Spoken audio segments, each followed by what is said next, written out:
আমরা আজকে শিখব অ্যাডোবি ইলাস্ট্রেটরের মাধ্যমে কিভাবে আমরা এই টি লেটার লোগো ডিজাইনটা একদম ইজি ওয়েতে তৈরি করতে পারি। তো সেক্ষেত্রে একদম শুরু থেকে শেষ পর্যন্ত দেখলে আপনি একদম সহজে এই ডিজাইনটি তৈরি করতে পারবেন। তো চলুন শুরু করে দিচ্ছি। আমি এখান থেকে এটাকে ডিলিট করে দেন আমরা শুরু করব। প্রথমে আমরা এদিক থেকে রাইট বাটন ক্লিক করে আমরা রেক্ট্যাঙ্গেল টুলে যাব। রেক্ট্যাঙ্গেল টুলের মাধ্যমে আমরা একটা টি শেপ তৈরি করে নিব। তো এটার জন্য আমরা এদিক থেকে কালারটাকে ডিফল্ট করে নিয়ে যে কোনো একটা কালার দিয়ে নিচ্ছি। পরবর্তীতে আমরা এখানে আমাদের যেই কালার অ্যাপ্লাই করার প্রয়োজন সেগুলি আমরা অ্যাপ্লাই করব। তো আমরা মাউসের লেফট বাটন ক্লিক করে আমরা এখান থেকে এরকম একটা শেপ নিয়ে নিলাম এবং এইখানে আপনি যে কোনো কালার দিতে পারেন। আমি এখানে ব্ল্যাক দিয়ে রাখছি যাতে সাদার সাথে ব্ল্যাকটা একটু ভালো বোঝা যায় কাজের ক্ষেত্রে। এবার এখান থেকে একটা শেপ নেওয়ার পর একটা জিনিস মনে রাখবেন, এই শেপটা যাতে বেশি চিকন না হয়ে যায় এবং বেশি মোটা না হয়ে যায়, এমন একটা শেপ নেবেন যাতে মোটামুটি সব দিক থেকে দেখতে ভালো মনে হয়। যেহেতু আমরা একটা টি তৈরি করব, দেন টিটা কীরকম হইতে পারে সেটা তো আপনারা অনেকেই জানেন। এবার এটাকে আমরা সিলেক্ট করে আমরা এডিট থেকে copy, edit, paste in font.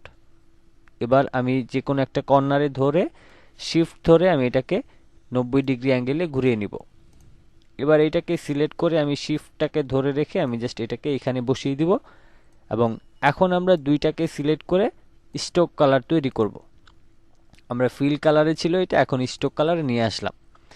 এবার একটা জিনিস খেয়াল করেন, দেখেন আমাদের এই যে টিটা আমরা তৈরি করলাম এটা কিন্তু খুবই সুন্দর এবং স্মার্ট একটা সাইজ।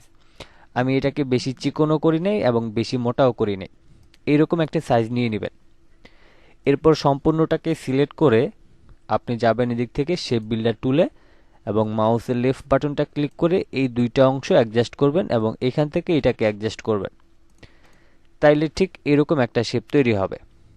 এবার আপনাকে যেতে হবে ডিরেক্ট সিলেকশন টুলে এবং প্রথমে এই দুইটা কর্নারকে সিলেক্ট করে এই যে গোল দুইটা চিহ্ন আসতেছে যে কোনো একটাতে ধরে উপরের দিকে মাউসটা ড্র্যাগ করবেন, তাহলে এটা রাউন্ড হয়ে যাবে। তো এইভাবে করে আমি এই কর্নারটাকে রাউন্ড করে দিলাম এবং এই কর্নারটাকেও রাউন্ড করে দিলাম। তো এইটা হচ্ছে আমাদের টি এর একটা স্মার্ট সাইজ এবং এটা আমাদের একদম পারফেক্ট। পরবর্তীতে চাইলে আপনি বড় ছোট করে নিতে পারবেন, কোনো প্রবলেম নেই। এবার হচ্ছে আমরা এদিক থেকে যাব হচ্ছে আমরা রাইট বাটন ক্লিক করে প্যান টুলে। প্যান টুলে যাওয়ার পর প্রথমে আমরা এই যে কর্নারটা দেখতেছেন এই কর্নারে একটা ক্লিক করব। এরপর হচ্ছে আমরা এটাকে জাস্ট এইখানে নিয়ে আসব। এখানে একটা জিনিস খেয়াল করবেন, এই যে আমাদের যেই এখানকার যে অংশটা আছে ঠিক এইটার উপর যাতে সোজাসুজি হয়।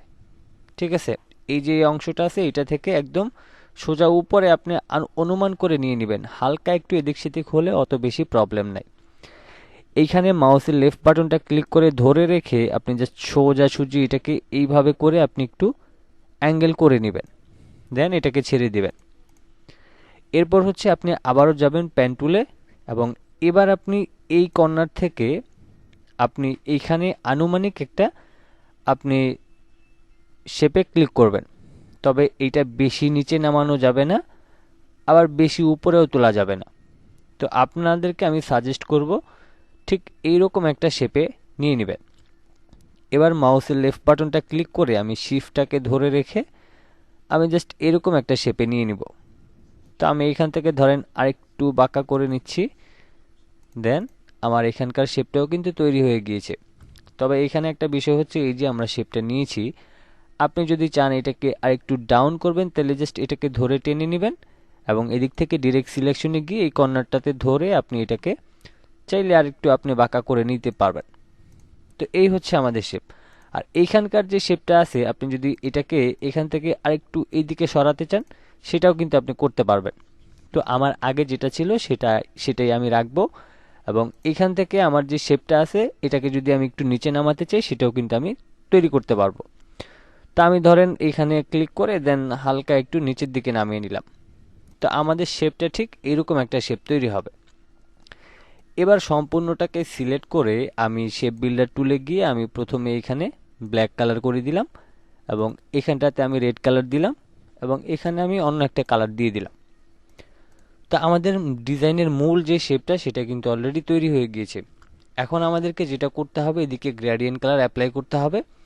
তো গ্রেডিয়েন্ট কালার অ্যাপ্লাই করার জন্য আমি এখান থেকে ধরেন প্রথমে এটাকে সিলেক্ট করে নিয়ে এই গ্রেডিয়েন্ট কালার একটা ক্লিক করে দিলাম। এখানে ক্লিক করে দেওয়ার পর আমরা এদিক থেকে এই যে CMYK কে সাইন কালারটা আছে এটাকে মাউসের লেফট বাটনটা ক্লিক করে এই প্যানের উপর ছেড়ে দিব। এরপর এইখানটার জন্য এই ব্ল্যাকের জন্য আমি এই যে এটা একটু ডিপ কালার আছে সাইন কালারে, দেন এটাকে মাউসের লেফট বাটন ক্লিক করে এখানে ছেড়ে দেব এবং এইখানকার যে ব্ল্যাক কালারটা আছে এটাকে টেনে আমি নিচে নামাই দেব। তো এখন এই কালারটার চাইতে এটা কিন্তু হালকা একটু ডিপ কালার, একদমই কাছাকাছি কিন্তু একটু ডিপ। তো এখন এই কালারটাকে আমাদের আরও বেশি ডিপ করতে হবে। তো এটার জন্য মাউসের লেফট বাটনটা এখানে ডাবল ক্লিক করে এই যে কে এর যে একটা অপশন আছে দেখেন, এইদিকে যদি আমরা এই সাইডেরটাকে টানি তাহলে এইদিকে একটু বেশি ডার্ক হবে বা ডিপ কালার হবে। তো আমরা এদিক থেকে মাউসের লেফট বাটনটাকে ক্লিক করে আমি ধরেন এটাকে ৭৪ করে দিলাম, বা এখান থেকে আমি ধরেন ৭৬ করে দিলাম, দেন এতটুকু করলেই হবে। এবার আমি এটাকে সিলেক্ট করে আমার এখান থেকে ধরেন আমি এই কালারটাকে আরেকটু বাড়াতে চাই। তো এটার জন্য আমি এটাকে একটু টেনে দিলে এটা কিন্তু কমবে বাড়বে। তো এটা যেহেতু আমাদের হয়ে গিয়েছে, এখন এইটাকে সিলেক্ট করে আমরা আইড্রপার দিয়ে জাস্ট এখানে একটা ক্লিক করে দিব, তাইলে আমাদের কালারটা এখানে অ্যাপ্লাই হয়ে যাবে।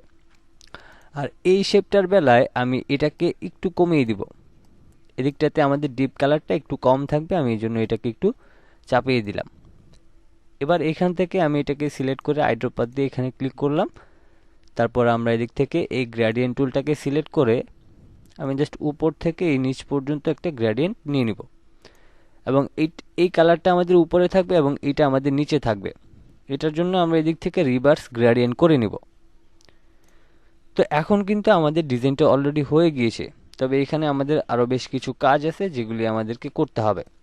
প্রথমে আমরা সম্পূর্ণটাকে সিলেক্ট করে এদিক থেকে স্ট্রোকটাকে অফ করে দিব। অফ করে দেওয়ার পর এখন এই যে এদিকে যে শেপটা আছে, আমরা এই যে গ্রেডিয়েন্ট কালার এটাকে উপরে তুললে এটা কিন্তু ইনেবল হবে। যদি এটা এইভাবে থাকে তখন কিন্তু এটার কাজ করবে না। তো এই জন্য এটাকে আপনি উপরে তুলে নেবেন। এরপর আমি ধরেন এখান থেকে এই কালারটাকে আরেকটু বাড়ায় দিতে চাই এবং এখান থেকে আমি এটাকেও হালকা একটু বাড়ায় দিতে চাই।